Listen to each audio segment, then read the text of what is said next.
सभी का स्वागत है।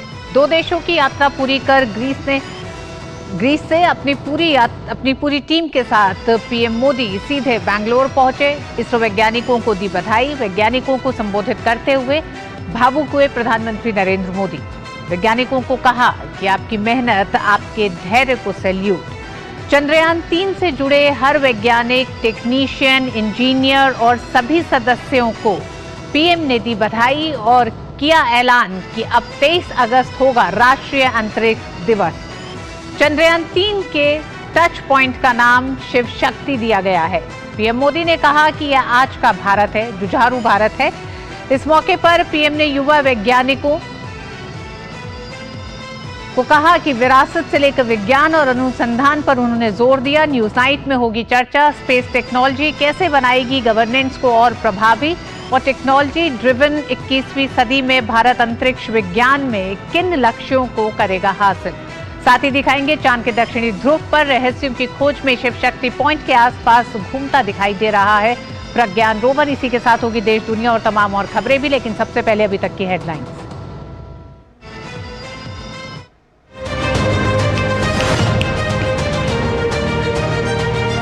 संपूर्ण सफलता की ओर अग्रसर चंद्रयान 3 मिशन। इसरो ने कहा 3 में से 2 लक्ष्य कर लिए गए हैं हासिल। लैंडिंग वाले स्थान शिव शक्ति पर वैज्ञानिक प्रयोग जारी। सभी पेलोड सामान्य रूप से कर रहे हैं कार्य। नए वीडियो में दिखी प्रज्ञान रोवर की मुड़ने की क्षमता।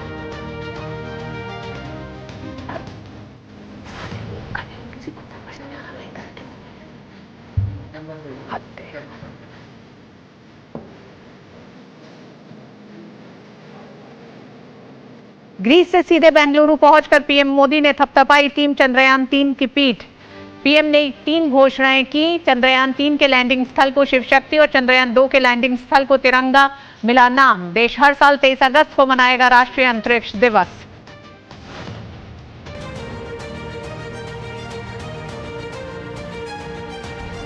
प्रधानमंत्री के प्रोत्साहन ने इसरो वैज्ञानिकों का बढ़ाया उत्साह। वैज्ञानिकों ने कहा पीएम की सराहना से देश के लिए और बड़ा करने की मिली प्रेरणा और नई ताकत। इसरो प्रमुख ने कहा संगठन हमेशा प्रधानमंत्री के विजन पर रहेगा कायम। 2 देशों की सफल यात्रा के बाद स्वदेश लौटने पर पीएम मोदी का भव्य स्वागत। हवाई अड्डे पर उमड़ी भारी भीड़। पीएम ने कहा साथ लाया हूं चंद्रयान 3 की सफलता पर दुनिया भर की बधाइयां। भारत के प्रति बढ़ी दुनिया की जिज्ञासा, आकर्षण और विश्वास।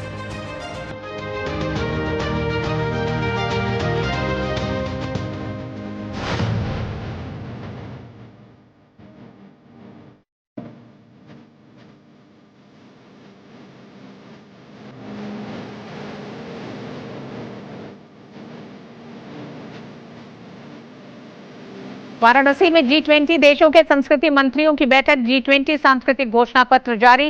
पीएम मोदी ने वीडियो कॉन्फ्रेंसिंग के जरिए बैठक को किया संबोधित।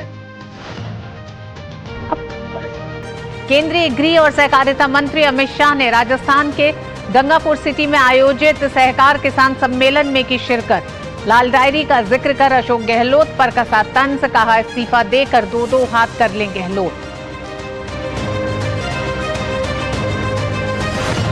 सूचना एवं प्रसारण मंत्री अनुराग सिंह ठाकुर ने कांग्रेस पर तुष्टीकरण की राजनीति का लगाया आरोप। कहा कांग्रेस दुष्प्रचार और भ्रम फैलाने का करती है काम। कांग्रेस के लिए परिवार तो भाजपा के लिए राष्ट्र है प्रथम।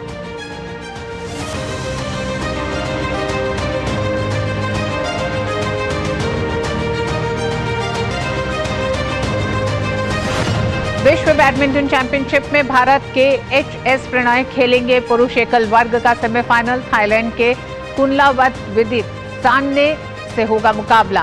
प्रणय ने क्वार्टर फाइनल में टॉप सीड विक्टर एक्सेल सन को हराकर पदक किया था पक्का।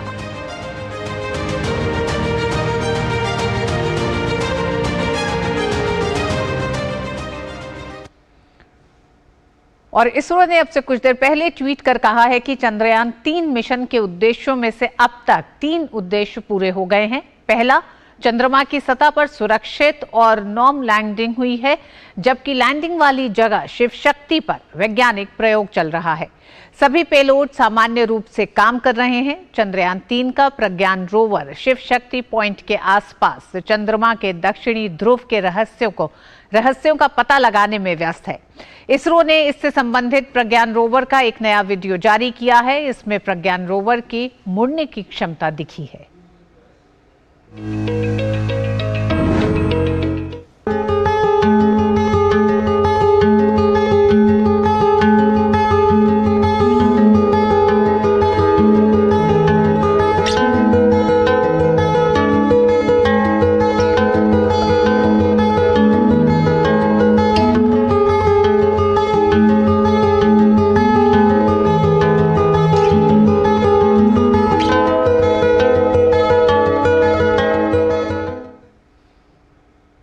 प्रधानमंत्री नरेंद्र मोदी दो देशों की यात्रा खत्म कर दिल्ली बिना रुके सीधे इसरो वैज्ञानिकों से मिलने बेंगलुरु पहुंचे। ऐतिहासिक लैंडिंग पर इसरो वैज्ञानिकों को बधाई देते हुए पीएम मोदी ने कहा कि वे देश को नई ऊंचाइयों पर ले गए हैं।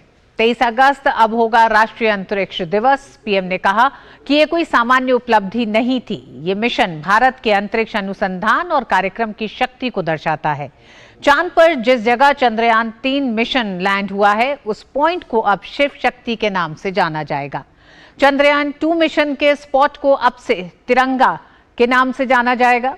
पीएम ने इसरो में महिला वैज्ञानिकों को बधाई देते हुए चंद्रयान 3 में उनकी अहम भूमिका को भी सराहा। चंद्रयान 3 की सफलता के बाद वैज्ञानिकों से मिलने की प्रधानमंत्री मोदी की उत्सुकता का अंदाजा इस बात से लगाया जा सकता है कि अपनी विदेश यात्रा की जिम्मेदारियों को पूरा करने के तुरंत बाद उन्होंने ग्रीस से सीधा बेंगलुरु का रुख किया। पीएम मोदी सीधे इसरो सेंटर पहुंचे। पीएम मोदी ने इसरो प्रमुख एस सोमनाथ और टीम के अन्य वैज्ञानिकों से मुलाकात की और चंद्रमा पर चंद्रयान 3 की सफल लैंडिंग के लिए उन्हें बधाई दी। सोमनाथ को गले लगाकर उनकी पीठ थपथपाई और मिशन से जुड़े पूरे प्रोसेस के बारे में जाना। विक्रम लैंडर और प्रज्ञान रोवर की कार्यप्रणाली को एक मॉडल के जरिए दर्शाया गया। इस दौरान पीएम मोदी ने टीम के सभी वैज्ञानिकों के साथ ग्रुप फोटो भी खिंचवाई।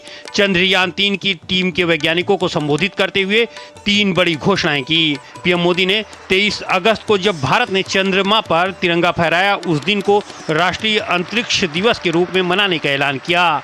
जिस स्थान पर चंद्रयान 3 का लैंडर उतरा, अब उस पॉइंट को शिव शक्ति के नाम से जाना जाएगा और जिस जगह चंद्रयान 2 पहुंचा था, उस जगह का नाम तिरंगा पॉइंट रखा जाएगा। शिव में मानवता के कल्याण का संकल्प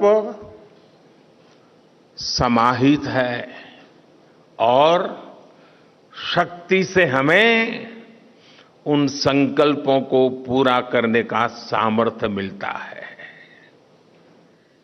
चंद्रमा का शिव शक्ति पॉइंट हिमालय से कन्याकुमारी से जुड़े होने का बोध कराता है।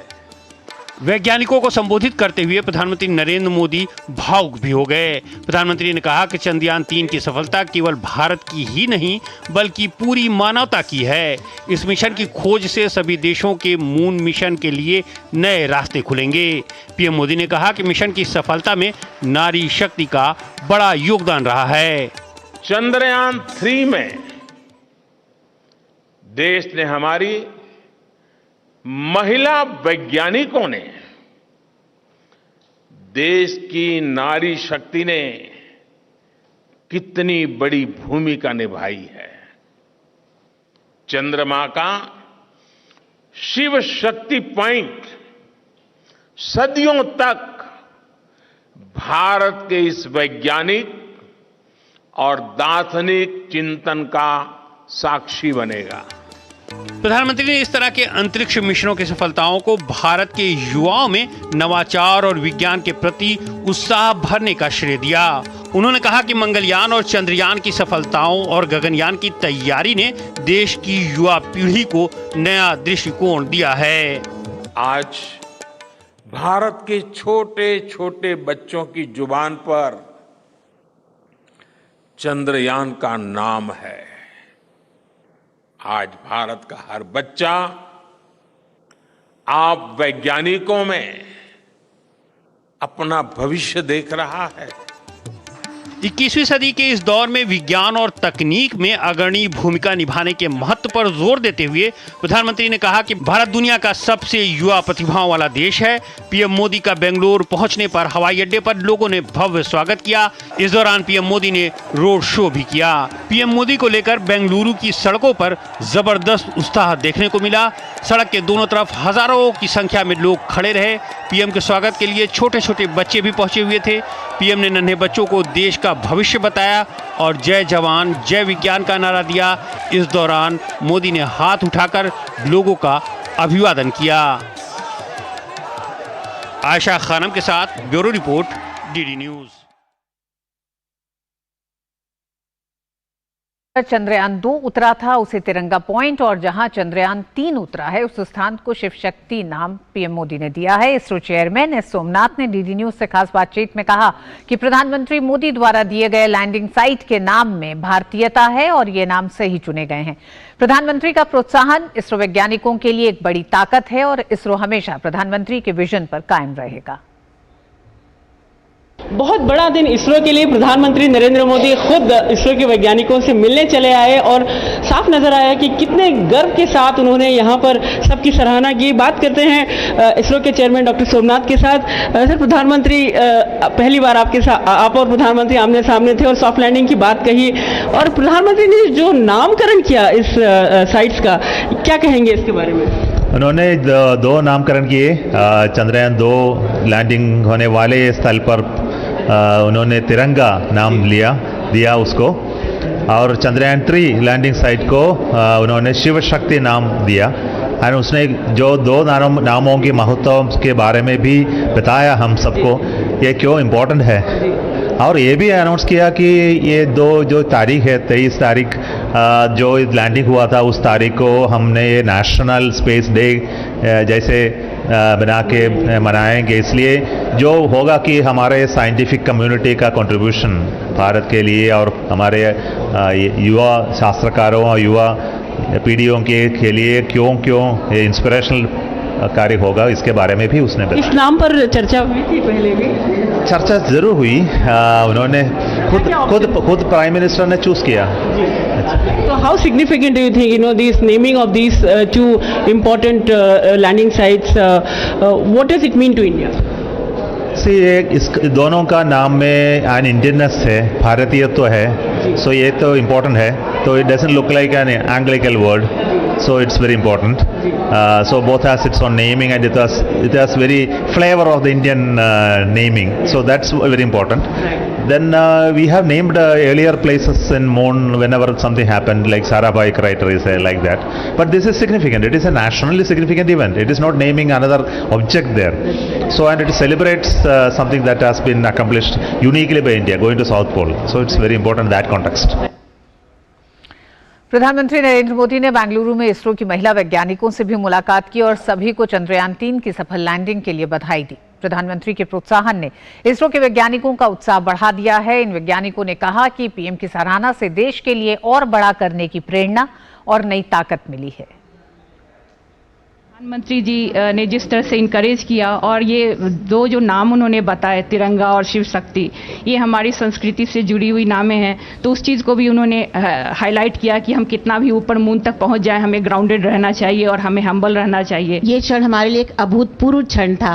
प्रधानमंत्री जी आए, सबको इतने अच्छे से उन्होंने बात किया और वो चंद्रयान 2 के जो कठिन क्षण थे वो आज सुखद क्षणों में परिवर्तित हो गए उनके आने से। We are very much excited to see him here and motivate us to do more work and contribute to this nation. Prime Minister motivation is too good and we have taken all his valid points and it will reach the people who really need it, and you can see many more younger generations will come and work in this space community. Really I thank Narendra Modi for his naming the sites as well as the landing date August 23rd as a space day. So it is really wonderful of him and really we are thankful for him. I am really proud to be a part of the propulsion team and above and all ISRO team, and we have taken the Chandrayaan propulsion module and the lander to the orbit itself. What I feel is we are really excited and we are really happy with the way he encouraged us. तकरीबन 100 से ज्यादा महिलाएं हैं जो इस चंद्रयान 3 के project में जुड़ी रही हैं। इन महिला वैज्ञानिकों से प्रधानमंत्री जब मिले तो उन्होंने अपने अनुभव भी साझा किए। वक्त एक छोटे से ब्रेक का है, ब्रेक के बाद जारी रहेगा न्यूज नाइट। देखते रहिए डीडी न्यूज। होंगे बच्चे स्वस्थ भले फूलेगा बचपन, इन्हें पिलाओ मुगली घुट्टी 555। अगर छोले बने तो गोल्डी छोले मसाले, जहाँ जाए रिश्ते बनाए, जहाँ जाए रिश्ते बनाए, गोल्डी मसाले। You got to be careful. बारिश है, सड़कें बदलेंगी। Switch to Seat. बेटा change soon. It's monsoon. 20,000। 10। Okay.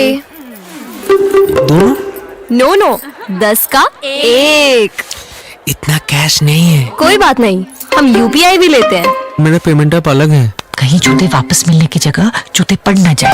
App दूसरा हो या तीसरा, चाहिए बस यूपीआई।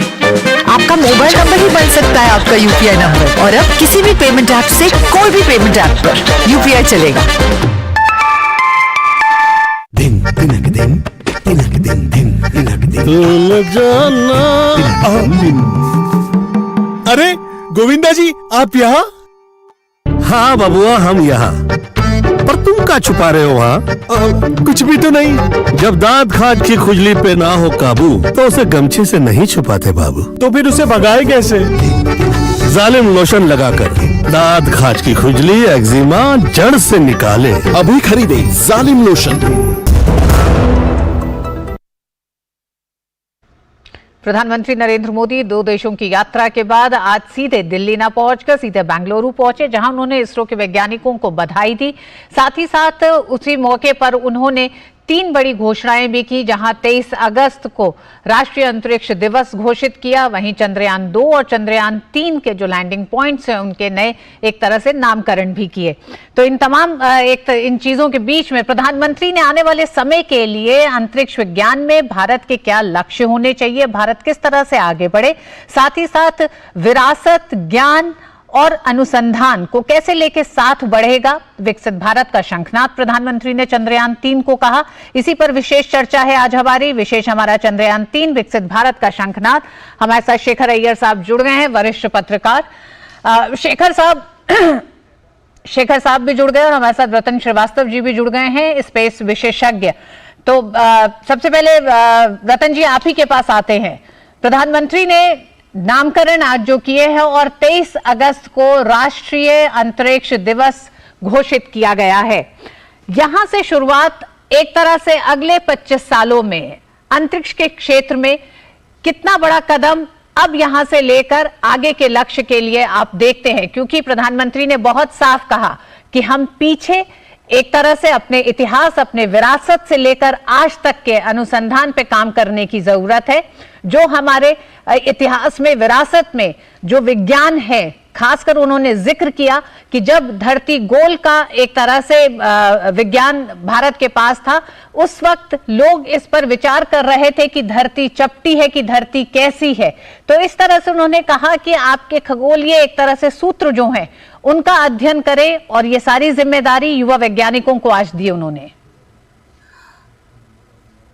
जी ऋतु जी, आपने सही कहा कि प्रधानमंत्री ने आज जो भी संबोधन करते हुए इसरो के वैज्ञानिकों के साथ जो बातें की हैं, उसमें उन्होंने ये ज़रूर बोला है कि ये हमारा पुराना ज्ञान है और हमारा पुराना ज्ञान हम उसको रिविजिट कर रहे हैं एक तरह से। लेकिन एक बात जो सबसे मुझे अच्छी लगी वो ये है कि इसके पहले भी हमारे अंतरिक्ष के वैज्ञानिकों ने बहुत अच्छा काम किया है। हम आर्यभट्ट से लेकर के अभी तक की हमारी जो यात्रा है ये बहुत ही महत्वपूर्ण रही है और हमने अपने संसाधनों से किया है। एक समय जब टेक्नोलॉजी डिनायल था तब इसरो ने बहुत अच्छा काम किया, क्रायोजेनिक इंजन भी हमारा बना हुआ है, लेकिन आज तक हमें ये उनको उपलब्धि नहीं मिली कि किसी एक पर्टिकुलर दिन को स्पेस डे बनाएं। तो अगर ये उन्होंने ये आज घोषित किया है कि अगस्त 23 आगे से नेशनल स्पेस डे होगा, ये उनके अच्छे काम का एक ना ही बहुत अच्छा उसका उन्होंने एक्सेप्टेंस किया है, मगर उन्होंने और आगे की जनरेशन्स को भी इसको मोटिवेट करने के लिए बहुत अच्छा रहेगा। और आगे की जो वैज्ञानिक आएंगे, जो हमारे युवा वैज्ञानिक हैं, प्राइवेट सेक्टर में भी हैं, स्टार्टअप्स में हैं, वो वैज्ञानिक इससे मोटिवेट होंगे और आगे इसका हमारा जितने हमारे मिशंस प्लान्ड हैं वो तो हैं ही, लेकिन इसरो के साथ कभी भी किसी ने इतनी उनकी हौसला अफजाई पहले नहीं की। ये एक देखने वाली बात है। दूसरी बात, प्रधानमंत्री ने आपने देखा होगा ये ज़रूर कहा है कि हमें जितने भी अचीवमेंट हो जाए, जो भी हमारे अभी तक हमने किया है, बट हमें हम्बल रहना है और हमें आगे की सोचना है। जो पीछे हो गया वो हो गया, हम आगे की तरफ देखें कि हम आगे क्या करना चाहते हैं। आपने देखा होगा प्रधानमंत्री काफ़ी भावुक थे, लेकिन उसके बाद भी उन्होंने ये बहुत अच्छी तरह से क्लियर बोला है कि आगे के जो मिशंस हैं वो हमें अच्छी तरह से पूरे से निभाने हैं। और एक बहुत अच्छी बात जो देखने में आई वो ये है कि उन्होंने शिव शक्ति तो कहा ही, लेकिन नारी शक्ति का उन्होंने बहुत सम्मान किया है, अलग से उनसे मिले। और जो मैं तो इसरो में कई बार गया हूँ, मैंने देखा है कि इसरो के वैज्ञानिक बहुत छोटे जगहों से भी आते हैं। ऐसा नहीं है कि सब बड़े शहरों के आते हैं, छोटे शहरों से वैज्ञानिक आते हैं। जो नारियाँ लेडी वैज्ञानिक्स है वो भी बहुत छोटे शहरों से आती हैं। मैं जिस शहर का हूँ उस शहर के ऋतु कारिडाल जी हैं, तो वो एक आगे के लिए बहुत प्रेरणादायक होगा कि छोटे शहर के बच्चे भी साइंस के ऊपर ध्यान देंगे और सोचेंगे कि हमें भी स्पेस की तरफ जाना है और हमें भी अपने देश के लिए काम करना है। जी, शेखर साहब हमारे साथ बने हुए हैं। शेखर साहब, नाम के चयन को लेकर और जिस तरह से चंद्रयान 3 का जो लैंडिंग स्पॉट है उसको शिव शक्ति का नाम दिया गया है और चंद्रयान 2 के नाम को तिरंगा नाम दिया गया है। हालांकि इसे लेके कुछ बातें जरूर की जा रही हैं, लेकिन क्या आपको लगता है कि जब हम अंतरिक्ष जैसे क्षेत्र में और चांद पर भारत अपनी एक तरह से पहुंच दिखाता है विश्व को, उस समय भी अपनी संस्कृति, अपनी सनातन, अपनी उन जड़ों के साथ एक जुड़ाव भी दिखाई देता है और 21वीं सदी में जो कि टेक्नोलॉजी ड्रिवन होने जा रहा है उस तरफ भी तेजी से भारत बढ़ रहा है? बिल्कुल ऋतु जी, आपने नहीं बताया, जब चंद्रयान 1 जहाँ पे टच किया था उस जगह को जवाहर के नाम दिया गया था, यानी जवाहरलाल नेहरू के नाम पे, जिसको लेकर आज कांग्रेस पार्टी काफ़ी हमें याद दिला रही है, भाई नेहरू ना होते तो ये ना होता, कांग्रेस के कंट्रीब्यूशन हो तो ये ना होता। मतलब ये सारे चल रहा है, मतलब एक तरफ कहीं ना कहीं मतलब राजनीति के तौर पे ये हो रहा है कि भाई इतना सक्सेस चंद्रयान 3 को मिल गया, जिसको लेकर विपक्ष के कुछ नेता राजनीति पर सोच रहे। लेकिन बात है कि आज जो नाम दिया गया है चंद्रयान 3 की जो लैंडिंग स्पॉट को, उसको शिव शक्ति का नाम दिया गया। देखिए, शिव शक्ति जो शब्द आपने कहा कि प्राचीन काल से उसके अलग अर्थ है और आज इसका एक मॉडर्न एक कनोटेशन जो बना है, जो प्राइम मिनिस्टर ने बहुत अच्छी तरह से एक्सप्लेन किया, तो उसमें शिव का मतलब ग्रैंड, जो ग्रैंडर जो है, और दूसरी उसके साथ शिव शक्ति जोड़ना, यानी ऊर्जा, जो ऊर्जा महिला शक्ति की जो प्रकट करती है, वो दोनों इस प्रोजेक्ट में है। साथ में देश के आज जैसे जितने बड़े बड़े प्रोजेक्ट चल रहे हैं, इंफ्रा से लेकर आपको गरीबी हटाने के लिए जितने कार्यक्रम है, सब कार्यक्रम में, सब बड़े बड़े प्रोजेक्ट में नारी शक्ति की जो भूमिका बहुत बड़ी है।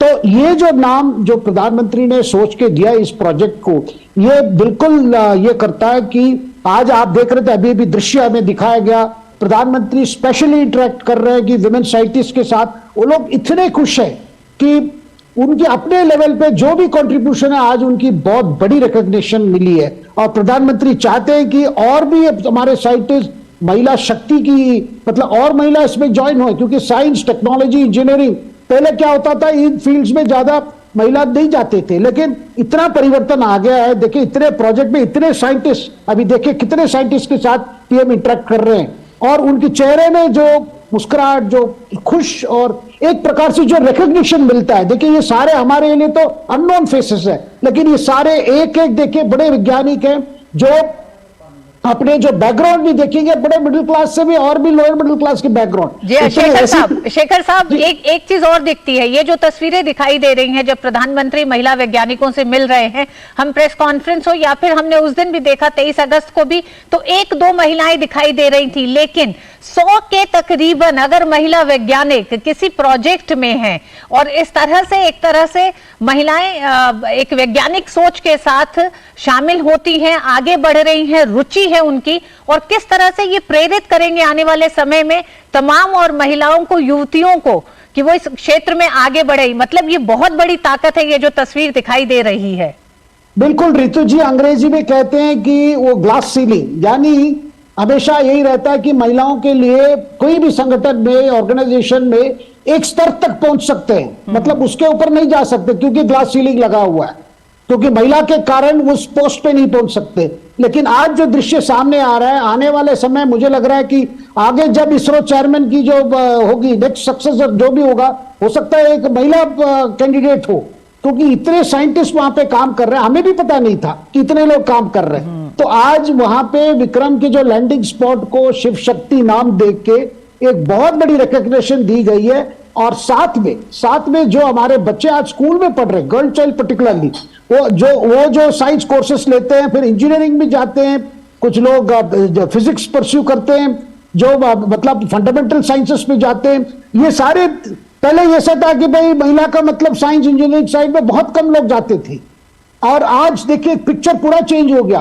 और वहां पे जो लोग अभी इंटरव्यू दे रहे थे, बहुत स्टेट से आए हुए, कई राज्य से हैं, कई गांव क्षेत्र से हैं, और आप सोचिए इनके परिवार के बारे में सोचिए, वो परिवार के लिए भी एक बड़ा मैसेज है कि आज अगर उनकी बेटी एक सेलेक्ट टीम में है, शामिल है, एक बड़ा प्रोजेक्ट में वो इन्वॉल्व है और इस तरह की सफलता मिली है, मुझे लगता है रितु जी आज का दिन बहुत स्पेशल दिन है, और आज का दिन ऐसा एक अचीवमेंट मिला है जो आने वाले पीढ़ी के लिए भी उत्साह है। और दूसरी बात, स्पेस को लेकर जो मैसेज आज दिया गया है, देखिए स्पेस फ्यूचरिस्टिक एरिया है, फ्यूचर। और आज प्रधानमंत्री का एक बड़ा आह्वान था कि उन्होंने इसरो से अपील की कि आप एक हैकाथॉन करवाइए, जिसमें राज्य सरकार, केंद्र के अन्य डिपार्टमेंट शामिल होंगे, इस पर विचार करेंगे कि बेहतर गवर्नेंस के लिए, उन्होंने कहा कि बेहतर गवर्नेंस के लिए यूटिलाइज कर सकते हैं। जी रतन जी भी हमारे साथ जुड़े हुए हैं। रतन जी, एक जो विनम्रता पूरी प्रधानमंत्री नरेंद्र मोदी के उस अंदाज में दिखाई दे रही थी जब वो सुबह पहुंचे, वो भावुक भी हुए, उन्होंने उन क्षणों को भी संभाला और फिर अपनी बात को आगे जारी रखा, लेकिन महिला वैज्ञानिकों से भी मिलते हुए हाथ जोड़ के वो जो विनम्रता दिखाई देती है, साथ ही साथ उन्होंने जो रिफॉर्म्स स्पेस सेक्टर में किए हैं, देखिए चंद्रयान 2 की अगर विफलता थी तो वो आखिरी नहीं थी, प्रधानमंत्री का कहना है, लेकिन वहां से लेकर चंद्रयान 3 के सफर में क्या आपको लगता है पूरे देश में एक अंतरिक्ष क्षेत्र को लेकर और भारत की अंतरिक्ष प्रगति को लेकर पूरी उस सोच में तब्दीली है? आज की तारीख में हर भारतीय इस उपलब्धि को अपनी उपलब्धि समझ रहा है, उसके उत्सव में है। तो वो जो रिफॉर्म्स किए गए पिछले कुछ समय में, उसने भी इस पूरी तस्वीर को बदला है। बिल्कुल सही कह रहे हैं ऋतु जी, और प्रधानमंत्री भावुक तो थे, मगर जैसे शेखर जी ने बोला, उन्होंने रिकॉग्निशन किया है जो भी कंट्रीब्यूशन है सारे साइंटिस्ट का, महिला साइंटिस्ट का, और बाकी सब सारे, आपने शायद पिक्चर्स देखी होंगी, वो युवा साइंटिस्ट से भी मिले और जितनी देर वो बोलते रहे, तालियों की गड़गड़ाहट होती रही, और वो कई बार भावुक हुए, रुके और फिर से बोला। और आपने सही कहा है, चंद्रयान 2 के जैसे फेलियर हुआ था, जब आपको याद होगा बहुत फेमस पिक्चर है कि वो डॉक्टर शिवन से गले लग रहे हैं, उनको थोड़ा सांत्वना दे रहे हैं, उसके बाद उन्होंने तुरंत कहा था कोई बात नहीं, अभी से काम शुरू करो चंद्रयान 3 के लिए। तो अगर टॉप लेवल से इतना मोटिवेशन और इतनी गाइडेंस और इतनी लीडरशिप आपको मिल रही है, तो एक इंसान के अंदर और वो जज्बा जागता है कि हमें करना है और हमें करके दिखाना है, क्योंकि हमारे पीछे हमारा देश लगा हुआ है। तो वो लीडरशिप की जो उन्होंने क्वालिटी दिखाई है, और उनके साथ मिल करके देखिए, 2 ब्रिक्स और ग्रीस के टूर के बाद डायरेक्टली बैंगलोर में लैंड किए, पूरी रात का सफर करने के बाद सुबह वो सीधे इसरो पहुंच गए। तो ये दर्शाता है कि वो कितना इसके साथ जुड़े हुए हैं। एक बात। दूसरी बात आपने बोली कि जो रिफॉर्म्स हुए हैं, मैं बहुत लकी हूं कि मैं इस रिफॉर्म का प्रोसेस था और मुझे एक तरह से चूज किया गया। मैं बहुत भाग्यशाली हूं कि मैंने इसमें काम किया। किरण कुमार साहब के टाइम से ये काम शुरू हुआ कि भारत सरकार ने सोचा, प्रधानमंत्री ऑफिस ने सोचा कि हमें इंडस्ट्री को पार्टनर बनाना है, क्योंकि ये काम अकेले इसरो नहीं कर सकती। इसरो का काम सिर्फ रॉकेट बनाना या सैटेलाइट भेजना नहीं है। इसरो का काम एक राष्ट्रीय एजेंसी है। वो स्पेस एजेंसी का जो काम होता है इंटरप्लैनेटरी ट्रैवल, जैसे अब ये चंद्रयान है, ये इंटरप्लैनेटरी ट्रैवल है। जो हम भेज रहे हैं आदित्य, सूर्य का probe, that is interplanetary, Gaganyaan, human mission, ये सब काम हैं जो एक स्पेस एजेंसी को करने चाहिए और वो कर रहे हैं। और जो बाकी काम हैं उनके लिए हम छोटे कामों के लिए हम इंडस्ट्री को बुला सकते हैं। इसमें इंडस्ट्री ऑलरेडी बहुत सालों से काम कर रही है। इसरो ने एक इंडस्ट्रियल इकोसिस्टम डेवलप किया है, लेकिन इंडस्ट्री को पार्टनर बना करके उनके ऊपर जिम्मेवारी सौंपने का काम ये प्रधानमंत्री की सोच है और वो उन्होंने बहुत बखूबी निभाई है। जैसे जो PSLV यान है हमारा, अब वो धीरे धीरे कर करके चला जाएगा प्राइवेट सेक्टर में, सिर्फ उसका वैलिडेशन और क्वालिफिकेशन इसरो करेगा। अभी भी 90% PSLV पूरा इंडस्ट्री में बनता है, मतलब प्राइवेट सेक्टर पब्लिक सेक्टर दोनों में। HAL है, BHEL है, BEL है, बहुत सारी प्राइवेट कंपनियां हैं जो इसके। रतन जी, शायद यही वजह थी कि प्रधानमंत्री ने आज जब इसरो पहुंचे तो उन्होंने कहा कि देश को बताने या देश को जानने की जरूरत है कि जिस परिश्रम और जो मेहनत वैज्ञानिकों का है, उन वैज्ञानिकों की मेहनत से ही telemedicine, tele education, space sector की भूमिका क्या है आज हम लोगों के जीवन में, वो पता चलनी चाहिए। और क्या आपको लगता है कि इसी टेक्नोलॉजी और स्पेस टेक्नोलॉजी को और आगे बढ़ाने के लिए प्रधानमंत्री ने ये भी जिस तरह की जिम्मेदारी युवा वैज्ञानिकों को दी है कि कैसे आप अपने इतिहास को आने वाले समय के साथ अध्ययन करें और देश को बताएं कि किस तरह से हमारा जुड़ाव पीछे से है? जुड़ाव हमारा पीछे से है ही। देखिए वेदों, ये तो सोमनाथ जी ने भी कहीं कहा है कि जो वेदों का ज्ञान है वो रिपैकेज होकर के हमें वापस मिल रहा है, और हमको लगता है कि ये नई चीज है। ऐसा नहीं है। आप अगर जो पढ़े हुए तो आप देखिए, कहते हैं लोग तो कहते हैं माइथोलॉजी है। शेखर जी ने कैसे बोला, शिव शक्ति नाम के ऊपर भी कंट्रोवर्सी कर सकते हैं लोग, जबकि वो इतना सुंदर नाम है। शिव और दोनों को मिला करके तो कंट्रोवर्सी जिसको क्रिएट करनी है वो कहीं भी कर सकता है। लेकिन जो प्रधानमंत्री का फोकस है कि स्पेस, देखिए स्पेस हमारे जीवन का हर एक जगह हिस्सा, हम जानते भी नहीं किस्सा है। हम इस शो पे हैं, इसमें स्पेस इन्वॉल्व है। बिल्कुल। हम ATM जाते हैं, आपको पता है ATM जाते हैं, पैसा निकालते हैं, उसमें सैटेलाइट इन्वॉल्व है। आपने कभी सोचा नहीं होगा। बिल्कुल रतन जी, आज की तारीख में हमारे जीवन की ज्यादातर चीजों का कहीं ना कहीं जुड़ाव स्पेस साइंसेस से एकदम मौजूद है। प्रधानमंत्री ने 2 चीजें कही हैं जो आने वाले समय में देखने को मिलेगी। जहां उन्होंने हैकाथन की बात की है, वही उन्होंने बहुत साफ कहा कि स्पेस साइंस, सैटेलाइट टेक्नोलॉजी के जरिए तमाम मुसीबतों के सोल्यूशंस किस तरह से ढूंढे जाएं, उस पर भी काम करने की जरूरत है। और 1 सितंबर से चंद्रयान 3 पर जो क्विज शुरू होगी, उसमें तमाम बच्चे देश के हिस्सा लें, ज्यादा से ज्यादा बच्चे हिस्सा लें, इसका भी आह्वान उन्होंने उस मंच से किया है। बहुत बहुत धन्यवाद रतन जी, आपका भी, शेखर साहब आपका भी हमारे साथ इस चर्चा में शामिल होने के लिए। वक्त एक छोटे से ब्रेक का है। न्यूज नाइट में खबरें अभी और भी हैं, देखते रहिए DD न्यूज। होंगे बच्चे स्वस्थ भले, भूलेगा बचपन, इन्हें पिलाओ मुगली घुट्टी 555।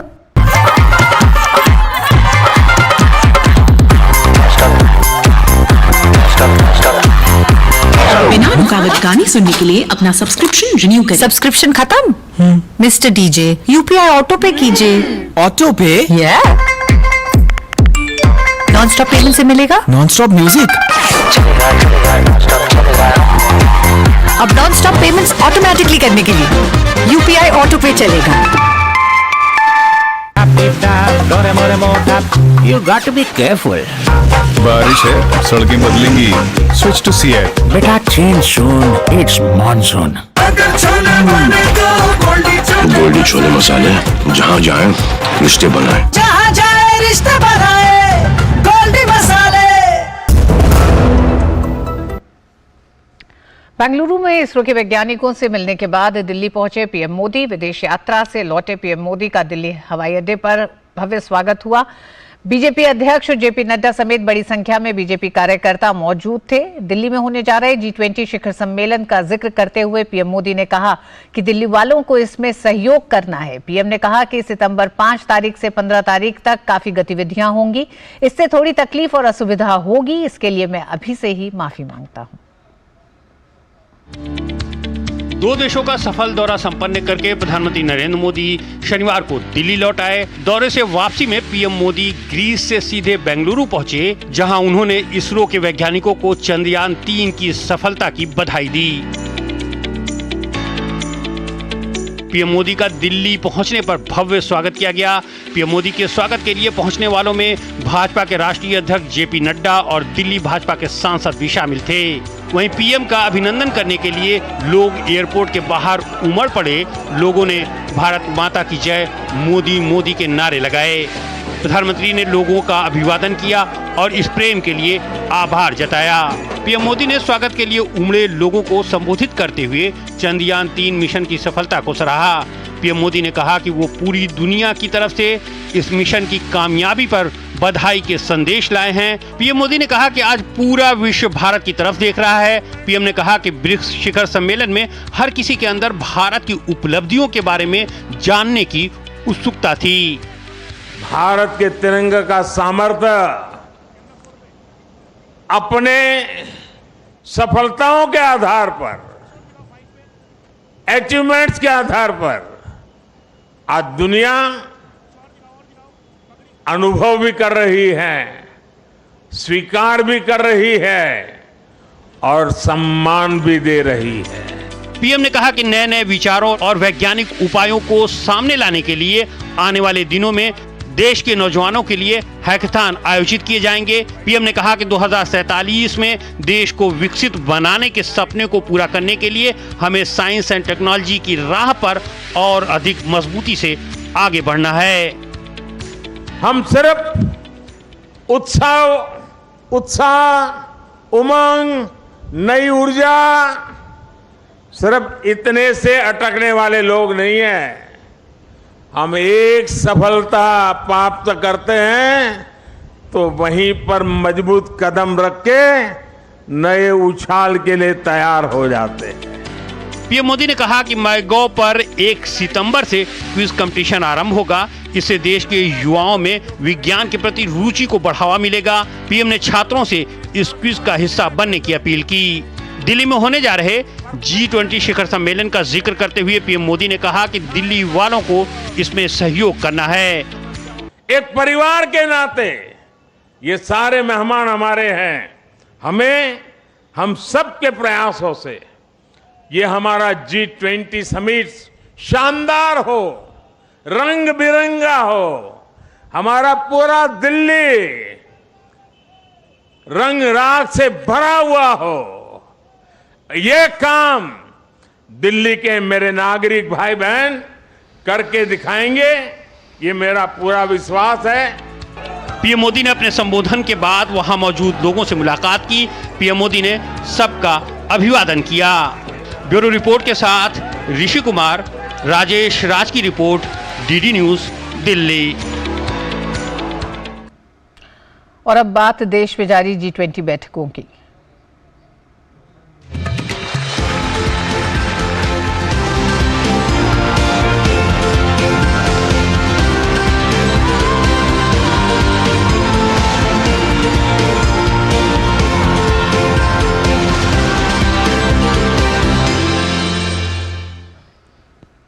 प्रधानमंत्री नरेंद्र मोदी ने आज G20 देशों से ऐसे भविष्य के लिए सामूहिक प्रयास करने का आह्वान किया जहां संस्कृति केवल हमारी पहचान का हिस्सा न हो बल्कि सतत विकास, सामाजिक समावेश और वैश्विक सद्भाव की प्रेरक शक्ति भी बने। पीएम मोदी वाराणसी में G20 देशों के संस्कृति मंत्रियों की बैठक को वर्चुअल माध्यम से संबोधित कर रहे थे।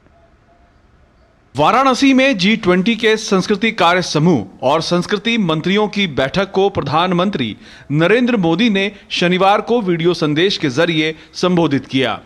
प्रधानमंत्री ने कहा कि विविधताओं से पूर्ण विश्व में साझा सांस्कृतिक धरोहर पूरी दुनिया को एक सूत्र में बांधती है।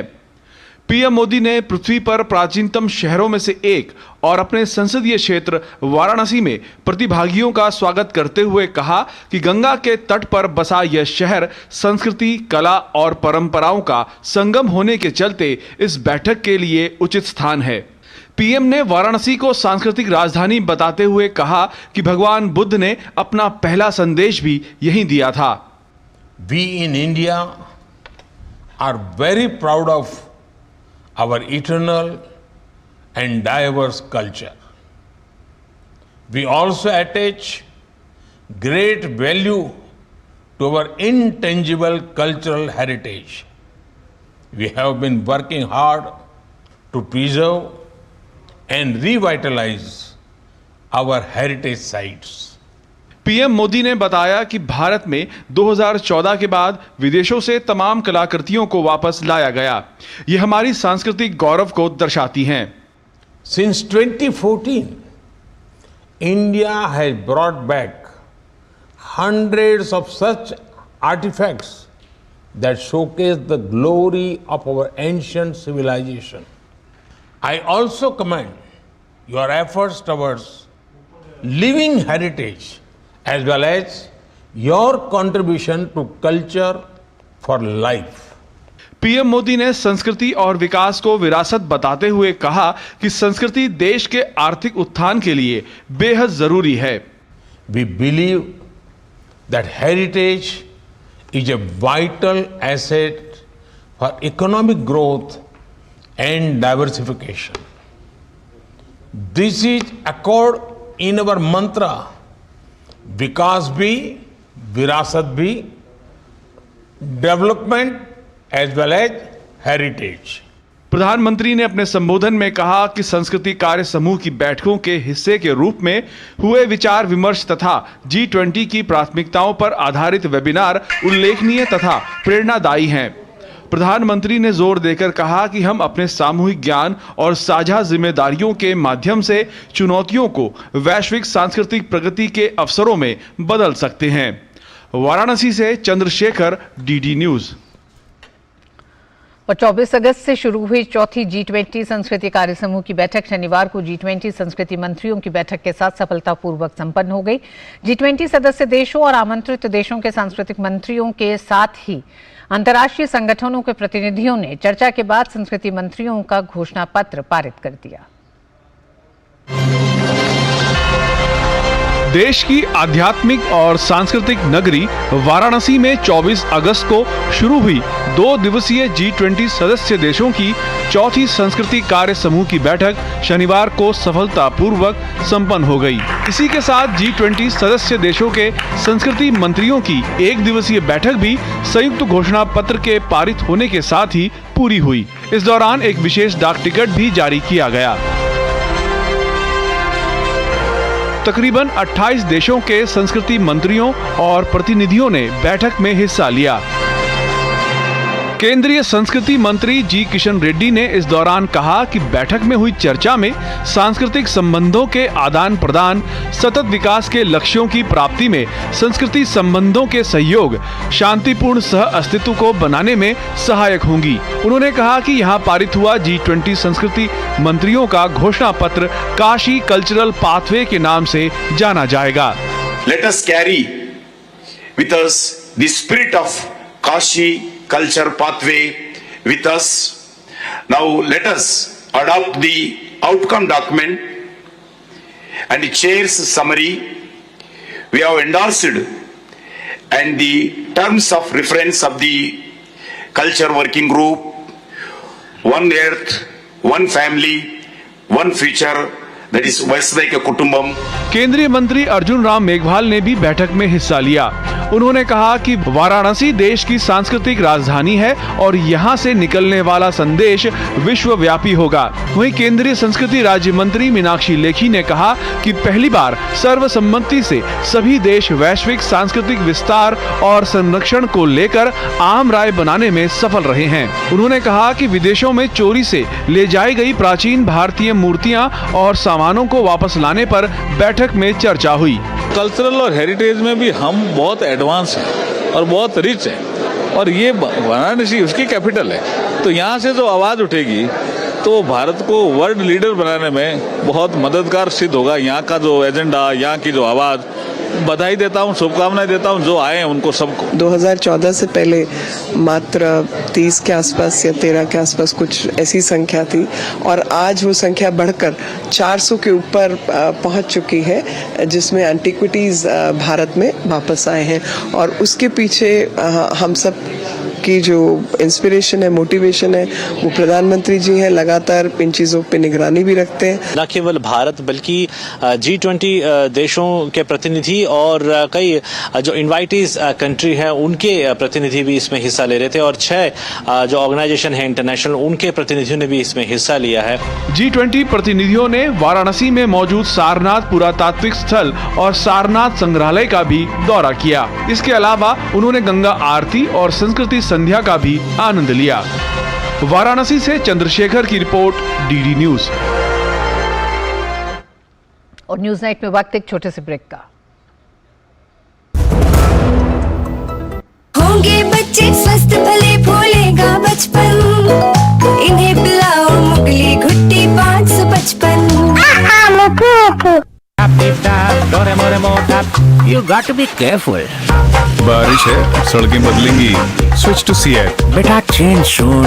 It's monsoon. अगर छोले बने तो गोल्डी छोले मसाले, जहाँ जाए रिश्ते बनाए, जहाँ जाए रिश्ते बनाए, गोल्डी मसाले। 20,000। 10। ओके। दोनों? नो 10 का 1। इतना कैश नहीं है। कोई बात नहीं, हम UPI भी लेते हैं। मेरा पेमेंट ऐप अलग है। कहीं जूते वापस मिलने की जगह जूते पड़ ना जाए। ऐप दूसरा हो या तीसरा, चाहिए बस UPI। आपका मोबाइल नंबर ही बन सकता है आपका UPI नंबर। और अब किसी भी पेमेंट ऐप से कोई भी पेमेंट ऐप पर UPI चलेगा। दिन तिनक दिन तिनक दिन दिन तिनक दिन अरे गोविंदा जी, आप यहाँ? हाँ बबुआ, हम यहाँ। पर तुम क्या छुपा रहे हो वहाँ? कुछ भी तो नहीं। जब दांत खाज की खुजली पे ना हो काबू तो उसे गमछे से नहीं छुपाते बाबू। तो फिर उसे भगाए कैसे? जालिम लोशन लगाकर दांत खाज की खुजली, एक्जिमा जड़ से निकाले। अभी खरीदे जालिम लोशन। केंद्रीय गृह एवं सहकारिता मंत्री अमित शाह ने आज राजस्थान के गंगापुर सिटी में इफ्को द्वारा आयोजित सहकारी किसान सम्मेलन में हिस्सा लिया। इस सम्मेलन में हिस्सा लेने के दौरान गृह मंत्री अमित शाह ने कहा कि कांग्रेस की सरकार में किसान बजट 22,000 करोड़ रुपए रहता था, पर मोदी सरकार के आते ही ये बजट 6 गुना बढ़कर 1,25,000 करोड़ हो गया है। उन्होंने अशोक गहलोत सरकार पर निशाना साधते हुए कहा कि राजस्थान के मुख्यमंत्री लाल डायरी से बहुत डरते हैं। गहलोत साहब लाल डायरी से बहुत डर रहे हैं। क्यों डर रहे हैं भला? जरा बताओ तो राजस्थान वालों। डायरी का आगे का कलर लाल है, अंदर काले कारनामे छिपे हुए हैं। अरबों करोड़ों रुपए का भ्रष्टाचार का कच्चा चिट्टा वो लाल डायरी के अंदर है। सूचना एवं प्रसारण मंत्री अनुराग सिंह ठाकुर ने कांग्रेस पर तुष्टीकरण की राजनीति का आरोप लगाया। उन्होंने कांग्रेस पर निशाना साधते हुए कहा कि उनके कार्यकाल में सिर्फ तुष्टीकरण की राजनीति की जाती थी, लेकिन प्रधानमंत्री सबका साथ, सबका विकास और सबका विश्वास के मूल मंत्र पर चलते हैं। जहां पर मैं खड़ा हूं मध्य प्रदेश में, कांग्रेस का शासन यहीं पे देखिए ना, बीमारू राज्य कहलाता था। मैं पूछ रहा था बाहरी युवाओं से कि तुम्हें पता है कि बीमारू राज्य था? कहते नहीं सर, हमारी उम्र तो 18 साल है, उससे पहले बीमारू था। आज की पीढ़ी को शायद पता नहीं होगा, जो 24-25 साल वाले भी हैं, कि मध्य प्रदेश कांग्रेस के शासनकाल में दिग्विजय के समय क्या हालत थी जी यहाँ की। इसीलिए किताबें युवाओं के लिए और शोधकर्ताओं के लिए बहुत इंपॉर्टेंट है कि वो जाने कि मोदी जो कहते हैं वो करके दिखाते हैं और समय रहते करते हैं। हाल ही में आर प्रज्ञानंदा ने इतिहास रचते हुए फीडे विश्व कप का न केवल फाइनल खेला, बल्कि नॉर्वे के मैग्नस कार्लसन को कड़ी चुनौती भी दी। यही नहीं, प्रज्ञानंदा के अलावा डी गुनेश, अर्जुन एरिगेसी जैसे युवा और प्रतिभावान ग्रैंड मास्टर्स भी बेहतरीन प्रदर्शन करते रहे।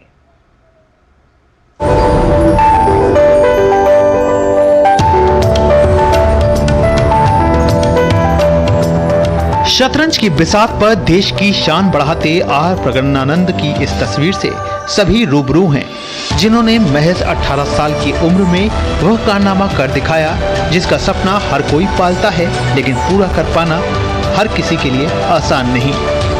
प्रज्ञानंदा ने फीडे विश्व कप का फाइनल खेला और उप विजेता के तौर पर सामने आए, लेकिन अपने पीछे कामयाबी की ऐसी लकीर खींच गए जो इस खेल में देश के लगातार बढ़ते कद को सामने रखता है। दरअसल शतरंज का खेल दुनिया को भारत ने ही दिया। भले ही शुरुआती दौर में हमें मन मुताबिक सफलता न मिली हो, लेकिन किसी लक्ष्य के प्रति एकाग्रता ज्यादा समय तक एक सफल अध्याय लिखने से नहीं रोक सकती, और ऐसा ही हुआ भारतीय शतरंज के साथ। भारतीय शतरंज में दिसंबर 1987 से पहले कोई ग्रैंड मास्टर नहीं था। विश्वनाथन आनंद दिसंबर 1987 में इस मुकाम तक पहुंचने वाले पहले भारतीय खिलाड़ी बने। उनका इस खेल पर असर रहा कि बीते 35 साल में भारत में ग्रैंड मास्टर शतरंज खिलाड़ियों की संख्या 83 तक पहुंच गई, जिसमें डी गुकेश, अर्जुन एरिगेसी और आर प्रज्ञानंदा का नाम सबसे ऊपर है। हमारे आदरणीय प्रधानमंत्री जी ने हम लोग को पंख दिए, अपना हाथ चेस पे लगाया, उनकी नजर चेस पे पड़ी। जैसे उनकी नजर चेस पे पड़ी, चेस उड़ने लगा। उन्होंने चेस ओलंपियाड की टॉर्च की शुरुआत करी, जो कि 75 सिटीज में गई, और पूरे देश में चेस की एक अलग जगह। जैसे ही उन्होंने ये अलग जगाई, पूरे देश में चेस का एक नाम लेने के लिए लोग आए और हल्ला बोलने लगे, और यंग जितने भी चैंपियन हैं उनमें भी एक कॉन्फिडेंस आया कि आदरणीय प्रधानमंत्री जी हमारे पीछे।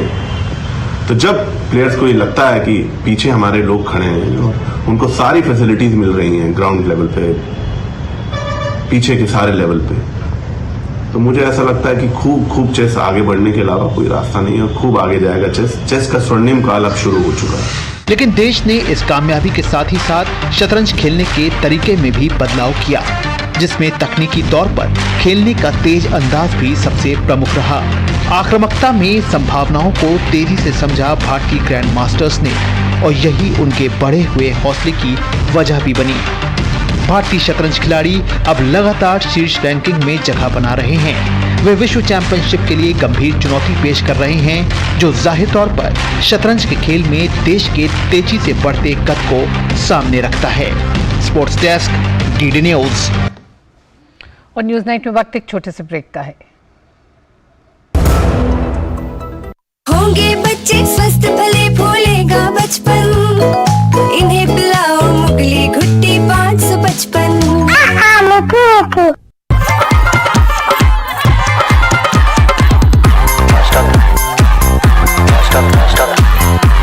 बिना रुकावट गाने सुनने के लिए अपना सब्सक्रिप्शन रिन्यू करें। सब्सक्रिप्शन खत्म? मिस्टर डीजे, यूपीआई ऑटो पे कीजिए। ऑटो पे? नॉन स्टॉप पेमेंट से मिलेगा नॉन स्टॉप म्यूजिक। अब नॉन स्टॉप पेमेंट्स ऑटोमेटिकली करने के लिए यूपीआई ऑटो पे चलेगा। अरे रामदयाल, तेरी उपज का क्या हुआ? अरे औने पौने दाम मिल रहे थे इसलिए नहीं बेची। और तुम्हारी उपज? मेरी उपज ये रही मेरे मोबाइल में एकदम सुरक्षित। अरे ये तो कोई रसीद लगती है। कोई रसीद नहीं, डिजिटल रसीद है जो WDRA से पंजीकृत वेयर हाउस में उपज रखने से मिलती है। WDRA भारत सरकार की एक संस्था है जो अच्छे और सुव्यवस्थित वेयर हाउसों को पंजीकृत करता है। अच्छा, अब तुझे इस रसीद का कमाल दिखाता हूँ, चला। देखा, इस रसीद पर बैंक से लोन हो गया। ये तो कमाल हो गया। कमाल तो अभी और भी है भैया। देखो, जब और जहाँ उपज के अच्छे दाम मिलेंगे, उपज बेच दूंगा और फिर बैंक का सारा लोन भी चुकता कर दूंगा। अरे वाह मुन्नी। पापा, आप मेरा नया बैग लाए? हाँ, ये रहा तुम्हारा नया बैग। और तुम्हारे लिए झुमके। WDRA का प्रयास, किसानों का आर्थिक विकास। You got to be careful. बारिश है, सड़कें बदलेंगी। Switch to Seat. बेटा change soon. It's monsoon. और आज के न्यूज नाइट में बस इतना ही। जाते जाते आपको छोड़े जा रहे हैं देश भर की कुछ बड़ी खबरों के साथ। हमें दीजिए अनुमति। नमस्कार। केंद्र सरकार द्वारा प्याज के निर्यात पर 40% शुल्क लगाए जाने पर केंद्रीय कृषि एवं किसान कल्याण मंत्री नरेंद्र सिंह तोमर ने कहा कि प्याज को लेकर किसी भी किसान को चिंता करने की जरूरत नहीं है। नेफेड प्याज खरीद रहा है, ये किसानों को अच्छी कीमत उपलब्ध करा रही है। वित्त मंत्री निर्मला सीतारमण ने ब्रिटेन की व्यापार मंत्री केमी बेडनॉक से मुलाकात की। दोनों नेताओं ने मुलाकात के दौरान द्विपक्षीय निवेश और मुक्त व्यापार समझौते पर चर्चा की। वित्त मंत्रालय ने ट्विटर पर कहा कि वित्त मंत्री निर्मला सीतारमण और व्यापार मंत्री केमी बेडनॉक ने संक्षेप में अपने विचारों का आदान प्रदान किया। उत्तर प्रदेश के मुख्यमंत्री योगी आदित्यनाथ ने कहा कि साइबर अपराधों पर नकेल कसने के लिए अब राज्य के सभी 75 जिलों में साइबर क्राइम पुलिस थानों की स्थापना की जाएगी और हर थाने में साइबर सेल को सक्रिय किया जाएगा।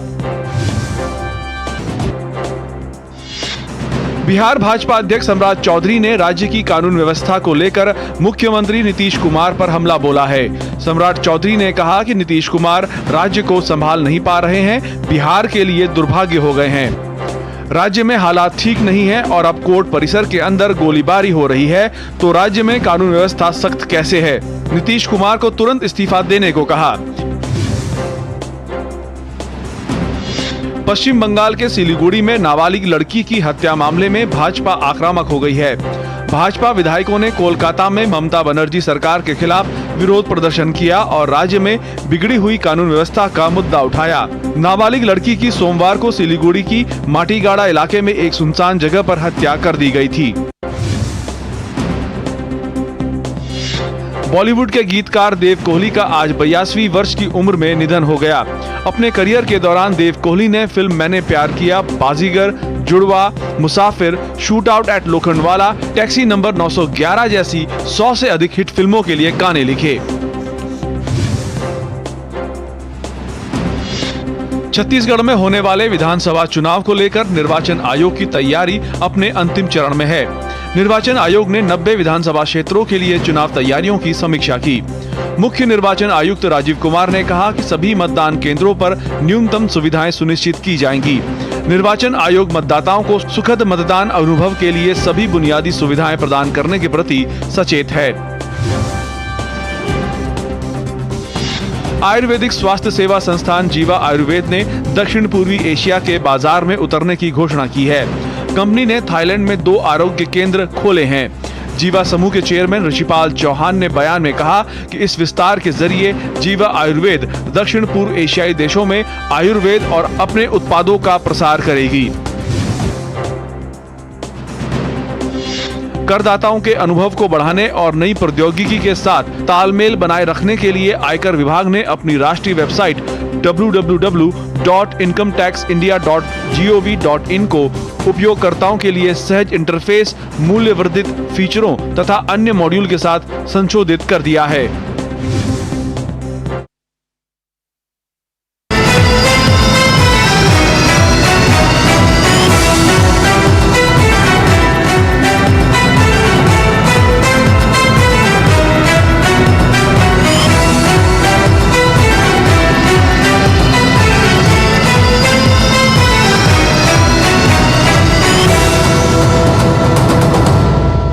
न्यूज नाइट के प्रायोजक थे वंडर सीमेंट। जब दिल में हो जज्बात तभी होती है